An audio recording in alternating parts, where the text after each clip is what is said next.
ادارے نہیں، آپ ان کو نہیں کہہ سکتے. آپ یہ دیکھیں کہ جو پولیٹیشینز ہیں وہ سیم چل رہے ہیں، اور انہوں نے مطلب کوئی نئی چیز آ ہی نہیں رہی. جو سیم چیز ہے وہی چیز چل رہی ہے.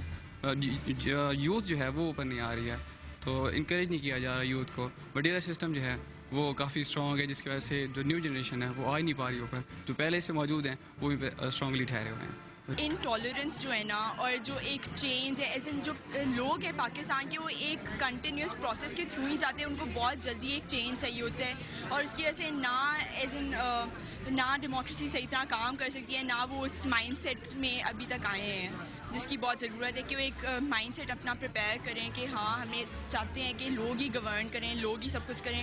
وہ چیز بہت ایبسنٹ ہے. تو میرے خیال سے یہ مسئلہ ہے. نہیں، بیسیکلی آپ یہ دیکھ لیں کہ 1940 میں جو ہوا تھا اس کے بعد سے یہاں پہ 20 ٹائمز یہاں پہ سسٹم چینج ہو چکا ہے. جمہوریت آئی، اسٹیبلشمنٹ، جمہوریت، اسٹیبلشمنٹ، جمہوریت، اسٹیبلشمنٹ.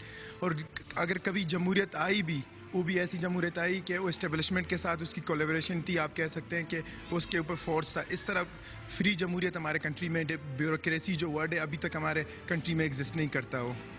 تو اس وجہ سے میں اس کو میں کسی کے اوپر نہیں ڈالنا چاہتا. بیسیکلی ہم خود ایسے ہی ہیں، تبھی ہمارے ساتھ ایسے ہو رہا ہے، ورنہ یہ عوام کا سارا آپ کہہ سکتے ہیں کہ عوام کا قصور ہے. میرے خیال سے جو جمہوریت ہے اس کو تو پیدا ہونے کا موقع ہی نہیں ملا.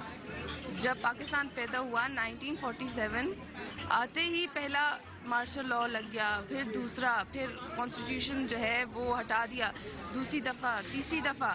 پہلے کتنے 8-10 سال تو کانسٹیٹیوشن کو بننے میں لگے.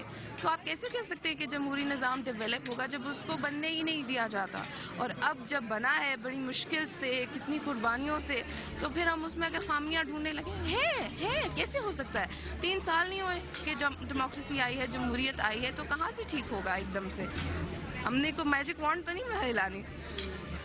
جہاں تک میں اس میں قائد کے چند الفاظ شیئر کرنا چاہتا ہوں. انہوں نے کہا تھا کہ پاکستان ایک ایسا ملک بننا چاہیے جس میں انسٹیٹیوشنز ہیں وہ ایک دوسرے کے اوپر نظر رکھیں. لیکن بدقسمتی سے ہمارے ہاں جمہوریت کی ناکامی میں انسٹیٹیوشن کا بہت بڑا کردار ہے. وہ ہر ٹائم ایک دوسرے کے اوور لیپنگ کرنے کی کوشش نہیں کرتے ہیں، ایک دوسرے کے اوپر ان کا چیک اینڈ بیلنس نہیں ہے. اسی وجہ سے ہمارے ہاں انسٹیٹیوشنز کی ناکامی کی وجہ سے جمہوریت بھی ہمیشہ ناکام ہو رہی ہے. جہاں ہم جمہوریت کی بات کرتے ہیں نا، تو وہاں پہ آپ کسی ادارے کو رسپانسبل نہیں ٹھہرا سکتے. آپ کی کنٹری کے لوگ ہوتے ہیں وہ رسپانسبل ہوتے ہیں. پاکستان میں جب تک لوگوں نے ڈکٹیٹرشپ نہیں ایکسیپٹ کی تب تک نہیں آئی. جب دیکھیں مشرف آیا، ٹھیک ہے، تو لوگ بہت پازیٹیو تھے ٹورڈز آرمی رول. جب اسی طرح جب ضیاء الحق آیا اور اس طرح کی چیزیں ہوئی تو لوگ بہت پازیٹیو تھے ٹورڈز آرمی رول. آپ کا ایک لارج سیکٹر آف سوسائٹی تھا جو ان چیزوں کو سپورٹ کرتے تھے. اگر یہ لوگ نہ سپورٹ کرتے، اگر جوڈیشری ان کو نہ آنے دیتی، ٹھیک ہے، اگر آپ کے لوگ ان سپورٹ نہ ہوتے ان چیزوں کے، تو یہ ڈکٹیٹرز کبھی آ ہی نہیں سکتے تھے اور کبھی اتنے سال آپ کی کنٹری میں رہ ہی نہیں سکتے تھے. آپ کے لوگوں کی سپورٹ نہیں تھی ٹورڈز ڈیموکریسی اور اس طرح کی چیزوں کی طرف، تو اسی لیے یہ ڈکٹیٹرز آ کے اتنے سال رہ گئے. جب کیا سے کہتے ہیں مشرف گیا، لوگوں نے پروٹیسٹ کیا تو وہ چلا گیا. ضیاء الحق کے بھی اگینسٹ پروٹیسٹ ہوئے لیکن وہ اتنے سکسیزفل نہیں تھے کیونکہ اینڈمن کی ڈیتھ ہو گئی اور پھر دیٹس ہاؤ ہی لیفٹ. پر کیا سے کہتے ہیں ہم دیکھتے ہیں کہ لوگوں کی ایک ایکسیپٹنس ہوتی ہے ٹورڈ ڈکٹیٹرشپ جب بھی وہ آتی ہیں پاکستان میں. اگر یہ ایکسیپٹنس ختم ہوئے گی تو پھر یہ ڈکٹیٹرشپس آنا بند ہوئیں گی. ایک کیا سے کہتے ہیں پارلیمنٹ جو ہے وہ اگر اس کا انسکسیزفل ہونا صرف تب بھی کمپلیٹلی ہو سکتا ہے جب لوگ کسی اور قسم کی چیز کو ایکسیپٹ کریں. ہمارے لوگ مڈ ٹرم الیکشنز یا ڈیموکریسی کی طرف ٹرن کرنے کے بجائے ڈکٹیٹرشپ کی طرف ٹرن کرتے ہیں. میں سمجھتا ہوں بہت بڑے تک آتا ہے کہ اگر میپ کو کرپشن کر رہا ہے تو اس کا کون ذمہ دار ہے؟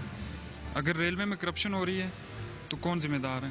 وزیر ریلوے استعفیٰ دے رہا ہے، کون ذمہ دار ہے؟ تصادم ہو رہا ہے اداروں میں، اس لیے جمہوریت کا پروسیجر آگے نہیں چل رہا. میرے خیال میں اداروں کو اچھے بیوروکریٹس چاہیے جو انہیں بہتر طریقے سے چلا سکیں اور ان کے درمیان کوئی تصادم نہ ہو سکے. انسٹیٹیوشنز ہمارے ذمہ دار ضرور ہیں، تعلیمی ادارے بھی بہت حد تک ذمہ دار ہیں، کیونکہ اس بارے میں انسٹیٹیوشن میں، تعلیمی ادارے میں کوئی کسی قسم کی تربیت، ٹریننگ ینگ لوگوں کو نہیں کی گئی. ہمارے ملک میں سب سے بڑا سانحہ یہ ہے کہ ہمارے ینگ لوگ پالیٹکس میں نہیں آتے.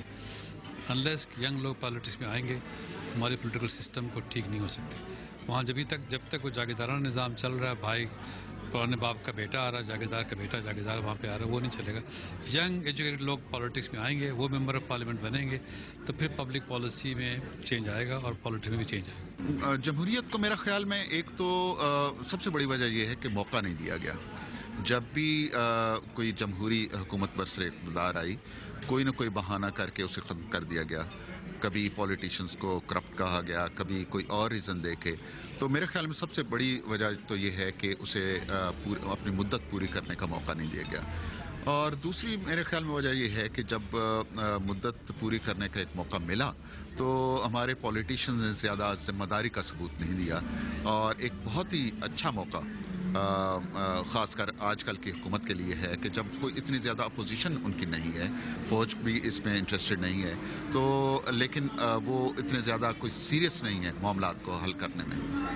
سر, جمہوریت کی ناکامی میں یہ جو ہمارے ادارے ان کا کس حد تک رول بنتا ہے؟ میرے خیال میں کہ سب سے بڑی جو بات ہے کہ ہر ادارہ اگر اپنے حدود میں رہے تو اور اپنے کام کو ایک احسن طریقے سے انجام دینے کی کوشش کرے, تو میرے خیال میں یہ سب سے بہتر چیز ہے ایک جمہوریت کو پنپنے کا موقع دینے کے لیے.